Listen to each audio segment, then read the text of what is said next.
My question was कि हम लोगों के लिए ये समझना कि कर्मों का जो मेरा स्पेशली था कि अंतराय कर्म के कारण ये नहीं हुआ, नहीं हुआ, तो हम डाइजेस्ट हमारे ही स्वभाव से होता है। It's it gets very difficult.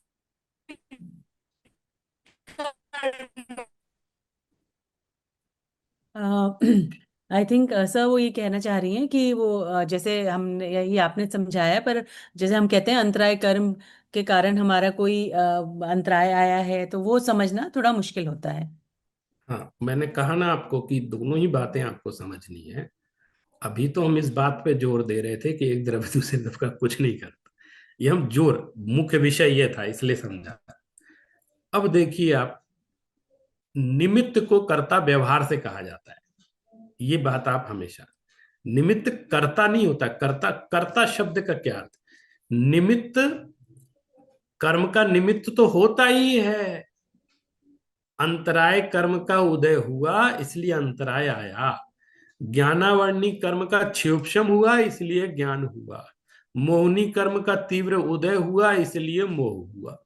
तो वो अंतरंग निमित्त कारण माना गया इन कर्मों के उदय को। तो एक विवक्षा वो तो है ही कि कर्म का उदय हुआ है और हमको उस रूप, उसके परिणाम भोगने पड़ रहे हैं।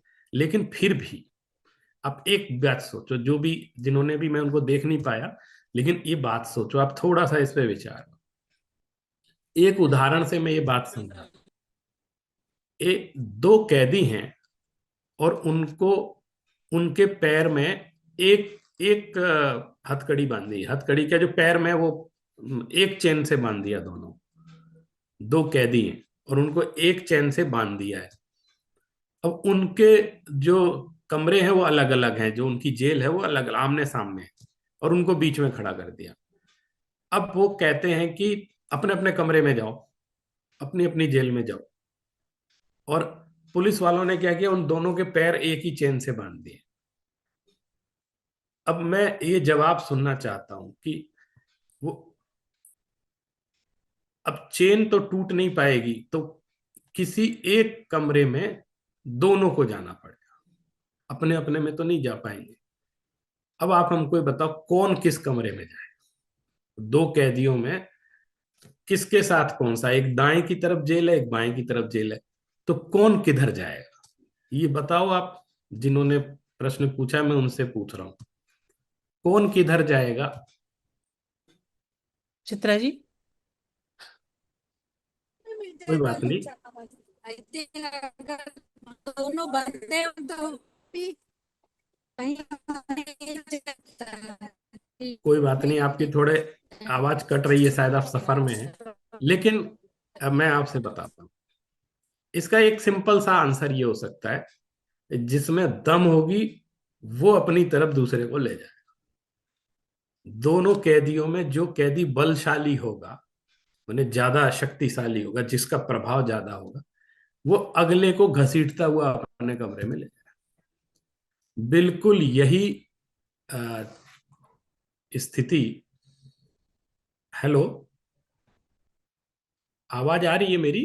जी सर, आ रही हाँ, है सर।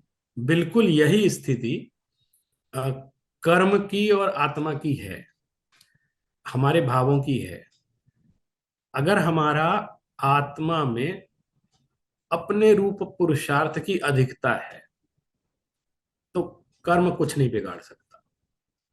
और अगर हम अपने आप को नहीं जानते, खुद को नहीं जानते हैं, तो बह ही रहे हैं, कर्म जैसा उदय में आएगा वैसा हो जाएगा, उसमें कुछ नहीं है। कर्म बड़े बलवान है, अगर कर्म को हमने ज्यादा बलवान मान लिया है, तो वो जो कर्म करेगा फिर हमको वो भाव होंगे, और वो ही हम फिर, कुछ नहीं है, फिर मुक्ति की भी बात करना बंद कर दीजिए। क्योंकि कर्म तो होंगे ही, कर्म जब भी उदय में आएंगे मेरे वैसे ही भाव होंगे, फिर मैं वैसे ही भाव करूंगा, फिर नए कर्म बांधूंगा, फिर वो बनेंगे, वो कभी उदय में आएंगे फिर। तो ये जो चक्र है ये तो कंटिन्यूअस चलता ही रहेगा। और जैन धर्म या जिन जैन दर्शन पुरुषार्थवादी दर्शन, वो कहते हैं कहीं कहाँ ब्रेक लगेगा, तो बोले अपनी आत्मा का जो अनंत पुरुषार्थ है उसको जागृत करो और साम्य भाव से उस कर्म के उदय को देखो। तो अब क्या है, आत्मा की ये विजय है। कर्म का उदय तो आ रहा है, कर्म ने तो सारा खेल किया, लेकिन ये आत्मा का जो भाव था वो उसने उस पर विजय प्राप्त कर ली। वो साम्य भाव से रहा तो उसने नवीन कर्मों का बंध नहीं किया और उससे इफेक्टेड नहीं हुआ।